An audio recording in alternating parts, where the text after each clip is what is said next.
চট্টগ্রামে কিন্তু বর্তমানে ছোট ফুচকা অনেক বেশি জনপ্রিয় হয়ে উঠেছে। আর আজকে আপনাদের সাথে আমি শেয়ার করব আমার খাওয়া চট্টগ্রামের বেস্ট ছোট ফুচকা আমি কোথায় খেলাম।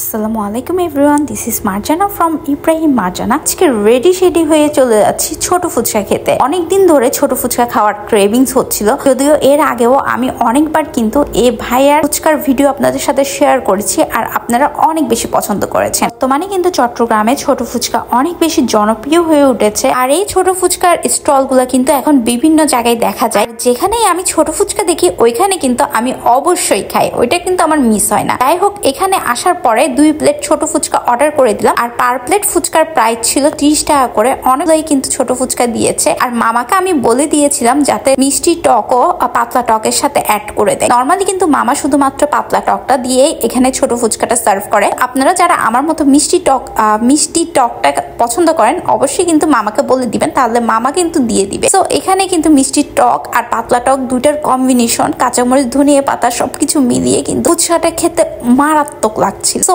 আমার কিন্তু অনেক মজা লেগেছে। আমার খাওয়া বেস্ট ছোট ফুচকা কিন্তু এই মামার হাতের ছোট ফুচকা। ফুচকাগুলো যেহেতু ঘরে বানানো ফুচকা আর অনেক বেশি ক্রিস্পি ছিল, যার কারণে খেতে আরো অনেক বেশি ভালো লাগছিল। এরপরে মামা থেকে নিয়ে নিলাম 1 প্লেট বেলপুরি। এই বেলপুরি গুলোও কিন্তু আমার বাসায় বানানো। সো বেলপুরির শেল গুলো কিন্তু অনেক বেশি ক্রিস্পি। তো বেলপুরিটা টেস্ট এভারেজ ছিল, যার প্রাইস ছিল 20 টাকা। 20 টাকায় এখানে আপনারা কিন্তু 5 পিস বেলপুরি পেয়ে যাবেন। এখানে আসলে বেলপুরি খান বা না খান, কিন্তু ছোট ফুচকা মাস্ট ট্রাই করবেন। আর আমার মতো যারা ফুচকা লাভার আছেন তাদেরকে আমি রিকোয়েস্ট করব একবার হলেও কিন্তু এই মামার কাছে এসে এই ছোট ফুচকাটা ট্রাই করবেন। তো যাই হোক, দেখতে পারছেন ফুচকাগুলো কিন্তু একেবারে ফ্রেশ। ছোট ফুচকার টেস্ট আগের চাইতে আরো অনেক বেশি ডেভেলপ হয়েছে বলে আমার আজকে মনে হয়েছে। যাই হোক, আজকে ছোট ফুচকাগুলো আমার এত বেশি মজা লেগেছিল যে আমি অলমোস্ট 3 প্লেট ফুচকা খেয়ে নিয়েছি, আর সাথে তো 1 প্লেট বেলপুরি খেয়েছি। যাই হোক, ছোট ফুচকাগুলো আপনারা পেয়ে যাবেন চট্টগ্রাম চক বাজার কেয়ারি ইলিশিয়াম শপিং মলের অপোজিটে মামাটা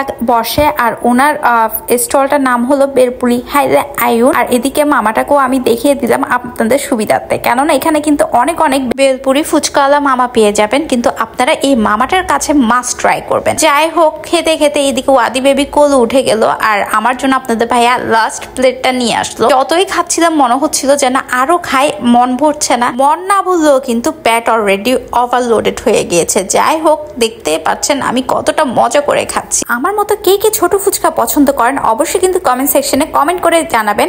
কার সাথে গিয়ে এই ছোট ফুচকা খেতে চান তাকে কিন্তু অবশ্যই মেনশন দিয়ে দিতে পারেন। এদিকে ওয়াদি বেবি দাঁড়িয়ে খেলাগুলো এনজয় করছিল।